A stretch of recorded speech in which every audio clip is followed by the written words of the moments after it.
Hello दोस्तों, आज हम लोग क्लास 10th का बर्निका बुक पाठ 5 हिंद धरती कब तक घूमेगी 30 VVI ऑब्जेक्टिव वर्ड्स सहित क्वेश्चन। पहला क्वेश्चन कह रहा है धरती कब तक घूमेगी के कहानीकार कौन है? तो ऑप्शन नंबर डी सावरदया। दूसरा कह रहा है धरती कब तक घूमेगी किस भाषा से अनुदित है? तो राजस्थानी भाषा, ऑप्शन नंबर सी हो जाएगा। तीसरा कह रहा है कि सीता के बेटे ने सीता को कितने रुपए महामारी खर्च करने का निर्णय लिया? ऑप्शन नंबर ए 50 रुपये। फिर चौथा प्रश्न कह रहा है कि धरती कब तक घूमेगी कहानी के प्रमुख पात्र क्या है? Option D Sita. फिर कह रहा है कि धरती कब तक घूमेगी किस भाषा से ली गई है? तो ऑप्शन नंबर सी राजस्थान भाषा से। फिर हमारा छठा प्रश्न कह रहा है कि सीता को अपने ही घर में कैसा महसूस हो रहा था? तो घुटन महसूस हो रहा था। फिर सातवां कह रहा है कि धरती कब तक घूमेगी में सीता क्या देखकर रुआसी हो गई? तो ऑप्शन नंबर सी हो जाएगा, पति का तस्वीर देखकर। आठवां प्रश्न कह रहा है सीता के बड़े लड़के का नाम क्या था? तो ऑप्शन नंबर सी कैलाश नाम था। फिर हमारा नौवां प्रश्न कह रहा है कि सावरदया किस भाषा के कहानीकार हैं? तो ऑप्शन नंबर सी राजस्थानी भाषा के। फिर कह रहा है 10वां कह रहा है कहानी का नाविका कौन है? तो ऑप्शन नंबर डी हो जाएगा सीता। फिर कह रहा है 11 कह रहा है कहानी में किसकी प्रधानता दी गई है? तो ऑप्शन नंबर ए नारी की। फिर कह रहा है कि 12वां कह रहा है सीता के बेटे का व्यवहार किस भावना को प्रदर्शित करता है? तो ऑप्शन नंबर सी स्वार्थ स्वार्थ। ऑप्शन नंबर सी हो जाएगा हमारा आंसर, स्वार्थ को प्रदर्शित करता है।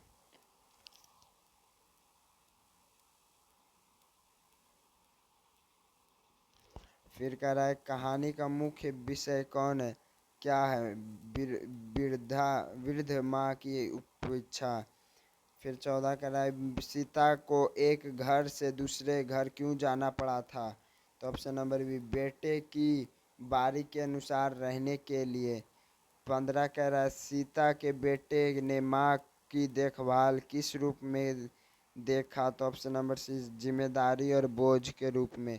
16वां प्रश्न कह रहा है धरती कब तक घूमेगी किस प्रकार की कहानी है? ऑप्शन नंबर सी सामाजिक कहानी है।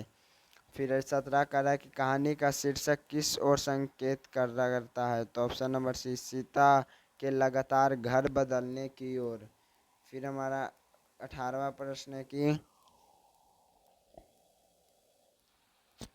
हमारा 18वां प्रश्न है कि सीता के पति क्या क्या हुआ था?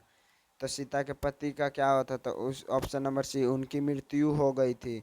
19 कह रहा है कि सीता के कितने बेटे थे? ऑप्शन नंबर बी 3 बेटे थे। 20 कह रहा है कि सीता की सबसे बड़ी पीड़ा क्या थी? तो ऑप्शन नंबर सी हो जाएगा बेटे का उपेक्षापूर्ण व्यवहार। फिर 21 प्रश्न हमारा कह रहा है कि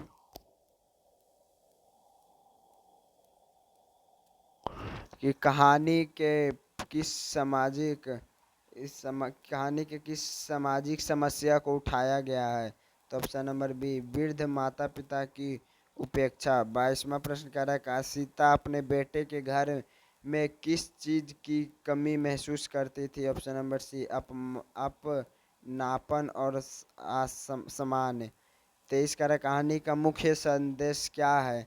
ऑप्शन नंबर सी हो जाएगा माता पिता का सामान्य करना। 24 कह रहा है धरती कब तक घूमेगी कि लेखक का जन्म स्थान कहाँ था?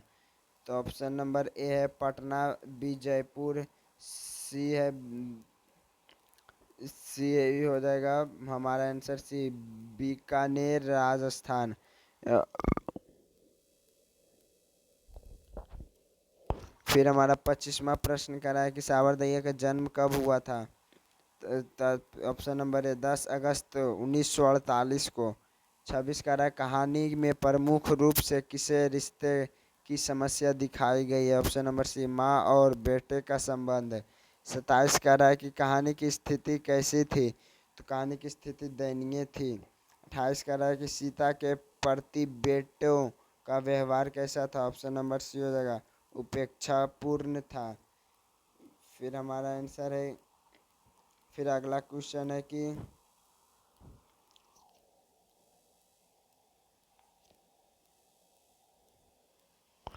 कि कहानी पाठ के मन में कौन सी भावना उत्पन्न करती है? ऑप्शन नंबर बी, करुणा की भावना।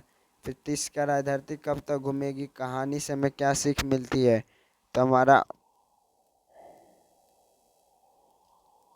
हमारा ऑप्शन हो जाएगा सी नंबर, वृद्ध माता पिता की सेवा और सम्मान करनी चाहिए। तो आज की क्लास हमारी यहीं पे समाप्त होती है। अब हम लोग मिलेंगे कल सब्जेक्टिव क्वेश्चन के साथ।